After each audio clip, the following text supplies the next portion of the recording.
Capricorns, my darlings, I am about to read your energy and dig into your consciousness across space and time, baby.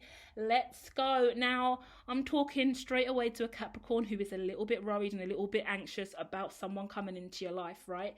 Now, I want to split this reading into so many energies, so I'm going to do my best to stay with you, right? But I'm looking at a collective of Capricorns, all rooted in self-love, but also a relationship. So some of you are waiting for a relationship to come in, some of you have met somebody new, or some of you are just learning to be on your own. Okay, so I'm going to break down these ideologies. The main energy, though, in front of me is that there's someone you've just met, you've met them online, you've been speaking to them. They have a spiritual element to them, I feel. There's something about them, you feel connected to them spiritually, you feel like you have a soul contract with them. You feel like they're your soulmate. Now, I've got the soul contract card coming out as well, so there is a deeper connection. You are correct. Capricorn, if there is someone in your life you have met online and you feel a deep pull and connection to them, there is a soul contract attached to this person, and there is something related to spirituality and you learning about what you do and don't want, learning lessons in love. Learning lessons in love. I see someone who's either like, and on the other side, right, I'm going to try and bounce around. I'm just going to channel, guys, because I'm about to go everywhere. I can feel it. There's so much to say. So I'm looking at a relationship change as well. So it's someone who's just left a relationship, become single again, pulled away, or you've been single for years, a long period of time. You've been working on yourself. You've been really working on manifesting or attracting the right love into your life. You've been praying. You've been trying to learn lessons, trying to study, trying to understand who you are, trying to find relationships that are more healthy for you. You do want to be in love. There is someone that you're in love with or like or care about. There is this idea of what romance is for you. I see someone who wants to move in with someone as well. You want to move in with someone you love. You want to take the lead and let someone live with you, move in with you. You want to accept that you want to take relationship to the next level, but there are all these fears you have at night. Okay, so there's something about sex and intimacy, sharing the bedroom with another. I don't know who you live with. You might live with family and friends, so it's like you might want to move in with your partner, but then you feel a bit weird about having sex with them in the bed when the family's there. Like, there's all of that kind of stuff. All right, so I'm talking to a load of you, and you're all pulling on my energy, so give me a second to round it in, right? If you haven't hit the like, do that. That's going to help me. If you want to comment, hit subscribe. I'm going to take a deep breath and find a way to ground this energy, yeah? A lot going on, Cappies, yeah? The main thing I want to say for you guys, self-love has been incredible. Well done. Well done. You are really accomplished in regards to understanding at least the root chakra. Yeah, whereby you're really working on fears and low vibrational energies, and that you're aware of what the world wants from you versus what you want for yourself, and that is incredibly hard. Someone I'm talking to, they've just started a chakra journey. You could have been on for the last 3 years. You've started to learn a lot more about chakras. You have mastered your root chakra, whereby you understand the fear and illusion that the universe gives you, that like the media, the world around you, people in your working environment, colleagues, friends, how they can portray and project their low vibrations onto you and their kind of own insecurities and sense of self on you. What's beautiful is you've managed to pull past that vibration and been able to manage those energies, keeping your aura clean in very unclean environments at times. Well done you, right? And then through that, that's allowed you to truly understand yourself.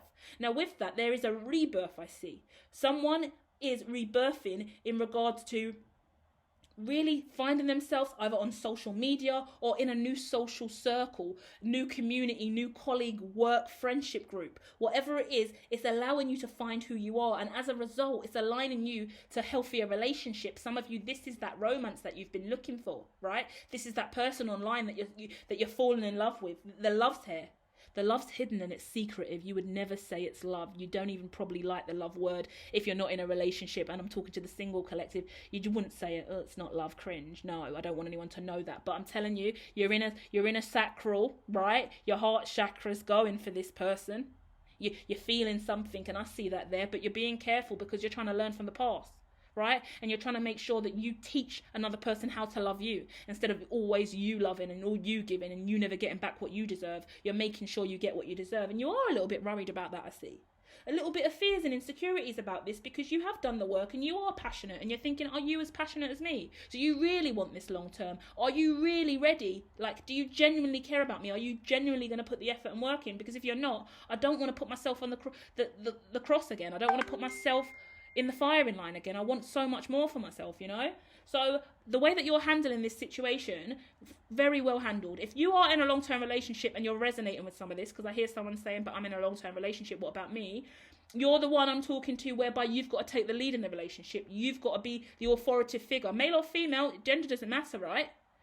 Whether we exist in and out of the binary, that's just a label provided by the institution, by systematic evolution as part of growth throughout time. Because we needed to identify why that man over there's got a wiggly thing and why that woman over there's got slits there. And then what happens when they get together and they procreate? Oh my God, they create life. We've got to be careful here. We've got to understand that they're different, right? That's all that labels really are, right? They're just trying to help us understand. It doesn't force us into ideologies of less or more, or masculine and feminine and positive and negative and burly and strong and light and feminine. You know, it doesn't matter. It's not that. So whatever the case is, just be aware of that. And I really want to keep honing in on this, something in the bedroom, like feeling more confident sexually in the bedroom maybe, or just an awareness of, okay. So whoever's in the relationship who was like, don't forget about me, I'm in a relationship here, hermatologist, say something about me. I see you. Make sure you hit the like and subscribe. I want you to know that you might want to shy away from conversations about sex in the bedroom, and you're really quite demure, and it's not somewhere you would go. You would never watch my sacred sex readings on the channel, right? And they are very nice and sacred. Maybe check out the old school ones, right? Because there might be resonance in the sacred sex readings for number 1 and 2, but not the love rituals. That's not for you, really. But what I do see is the conversations that you have to have in the bedroom with your partner, right? Now, because I see someone who's also going the route of considering having children and settling down and getting a house, a lifelong partner, right? And right now, you don't want to be too intimate in the house that you're at because family are all around, and wherever you live, roommates, whatever it is, you're just very demure, and it just makes you uncomfortable. You don't want to make noise. You don't want anyone to know that you're having sex or being intimate in that way, right? Which does kind of impact on the fun that you could have. But there are conversations that you could have, and even little flirty things you could do where you start talking to each other about what you do like intimately and sexually. And we haven't even got to go down the sexual route intently, but we've got to go down the sacral route. Yeah, because the sacral is the sex center. That's the area of acceptance. Where do you like to be touched? Do you like to be kissed on the lips? Do you like to be kissed on the neck? Do you like to be kissed on the third eye? Do you like to be stroked on the shoulder? Do you like to clench hands? Do you like whispers? Do you like loud conversations? Is there a key word that gets you going? Is there a part of your body that when touched really stimulates you?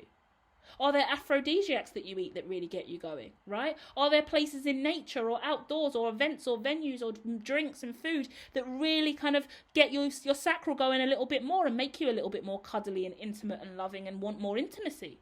It's those kind of things we want to be looking at here, because that's what's going to allow us to learn what we like so we can teach our partner how we want to be loved. And those kind of conversations that you choose to have where you find yourself, you can ask your partner what is the same for them. The stuff I've just asked you, you find that out for you, and then you ask your partner the same thing, and then you're on the same level, the same playing field. And if you're uncomfortable about situations in the house because you haven't got your own house yet, which I do see someone getting their own house and working towards that and having kids and separating from the family home with their partner and moving out and having their own place and having a gorgeous little girl as well. I'm so sorry that I'm just blowing the can open for loads of you guys. I see a couple having a gorgeous little girl, gorgeous little girl, grows up way too quickly, may I add, because I can see the ascension of her growth quite rapidly. I see you live in a really nice not even a seaside town, but you don't live in London. You live a little bit out of the sticks. You've got a nice little natural land around you where you're going to be moving to, right?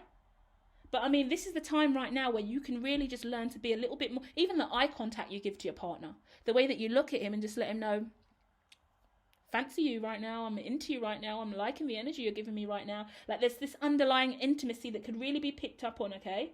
And you confidently exploring stuff that you do and don't like sexually, or the levels of intimacy and the way that you just play with each other, right?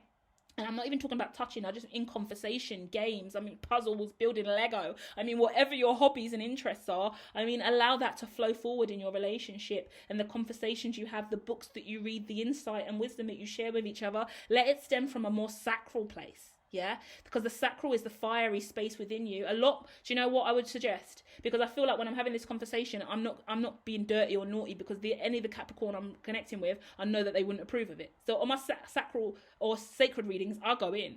But over here, I'm keeping it clean because I understand that you're not really comfortable with that. So my best advice, because I feel like it will be difficult for you to broach these conversations in your relationship, At night time, if you're sleeping in the same bed together, or when you are together, both of you just listen to binaural beats, sacral chakra binaural beats. That's the best thing for your sacral chakra, and it's just going to help you accept and be more. It's just going to improve the chi and the energy around that sacral. It's going to allow your sexuality, your understanding of sex and intimacy, love and light, and the vibration of yin and yang to really cleanse and merge up through your chakras, aligning from the 1 to the 7 a lot more. Okay, so give yourself time for that to happen. There is a gorgeous daughter coming in for someone, I see. Stunning little girl, and she will come in when you have your new house that you get in the next 2 to 3 years, 2 to 4 years, because I feel like you might get it in the 3rd year. And then I also feel like during that period of time you've got to wait and go through the whole kind of trying to get the property and all of this kind of stuff. So I see by 2027 maybe you'll probably get this property, which is a perfect time. If you think this is really, really long a way away, I'm going to say don't worry, because the simple fact of the matter is we're going through a Great Depression all the way to 2027. So actually you might be buying the house while the market's really low. I think you're going to get it at a great price, and then as we come out of 2027, after you've managed to get the house for a steal, to be honest, especially in the location and the land you got around you, real fucking nice, then 2027 that house is going to increase in value. By 2037, sorry, but I've got really long sight, I'm a clairvoyant, by 2037 that house is going to triple in value. Fucking hell, you're lucky. You are lucky. And this is all for one person as well. It's like nearly a personal read, so I'm going to stop, right? Whoever that is, you are very lucky to receive that from me. And you're also really lucky for the house that you are going to receive that's going to increase times 3 in value in 10 years. Lucky, lucky, lucky time to buy if you can afford it. So well done. Especially for someone who hasn't been on the housing ladder and's been irritated, like, fucking hell, I've been working my ass off, I haven't got my own house, me and my partner are not together, not living together, I want kids, we haven't had kids, the divine has worked really hard with you. The divine is saying, don't worry, we've seen you. We're holding off until the recession really kicks in.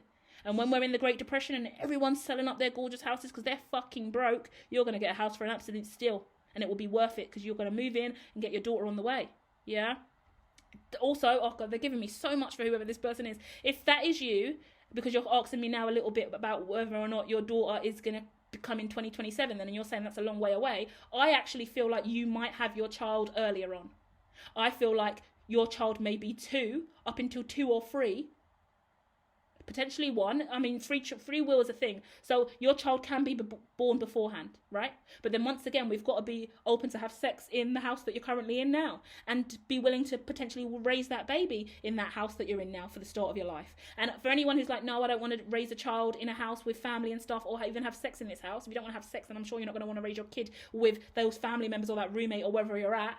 But there are decisions that you could be had around that. And to be honest, if it is a family home, I see the benefits of you raising a child in a family home for the early stages of your child, and then moving out, and by the time that your child is 3, you'll be out anyway. So the rest of your child's life from 3 onwards is going to be you and your partner. But the early stages, you could get help, especially if you're on maternity leave for a little while and then going back to work. There's so much opportunity in having family around you and a network that could step in and look after your child that you trust, and ease the burden of you of being a first-time mum. Yeah, I can't believe I'm doing this. This is clearly for one person, I feel. If it resonates with more of you, then that's beautiful. Feel free to share in the comments. And I know it's a lot of prophecy that is not even due to hit yet, but that's really specific for someone who really is in a long-term committed relationship, wants to settle down with their partner, but there's insecurities around intimacy in the home they're currently in, and having a child at the right time, and getting on the housing ladder after all of this time that you've been waiting and saving, but you're doing it, okay? So be proud of yourself. The person who I've got in the middle over here, who is questioning whether or not they should give this relationship a try with someone they've met online, there is a soul contract with you and this person. I can't tell you if it's going to end positively or negative. Free will exists, because I do understand that there may have been lies in the past, or trust issues, or you might have not been upfront and totally honest about the ins and outs of your relationship. So I do understand that that could be a thing, and you're going to need to really move forward wisely, keep an eagle eye, and have faith in God. Either way, if this ends positively or negatively, you don't know until you try. And I'm not here to tell you either or. I'm telling you, take a risk, go on the journey and see what you learn. See how far it takes you, yeah? Because that's what life is. And then more importantly, all of you guys connected, whether you're in a relationship or not, the main thing is, remember to look in the mirror and remember who you are. Remember to love yourself. Remember to have spiritual rituals and practices that focus on self-love and self-care for you. Sauna, spa, steam room, massages, face masks from Superdrugs if that's all we can afford, getting your nails done, even if it is doing it yourself, whatever the case may be, a little quality time, a little massage. I mean, if you want your feet rubbed by your partner and you are in a relationship, whatever it is, try and cuddles, massages, relaxes, even suggesting massages in the bedroom. If you don't want to have sex, then just have a nice massage, even if it's with clothes on. If clothes off with oil, and if you get to that point and you're more comfortable, go for it, right? A nice little massage. It's just intimate stuff that doesn't have to be sexual or overly intense, but more periods of time for you to look at self and look at yourself in relation to other and really love who you are, so you can love your relationship more and be more confident to move into these connections. Yeah, love and light, Cappies. Gorgeous reading, gorgeous energy. I'm so happy for whoever that is who I just channeled, because wow, your future looks bright. Okay, stay positive.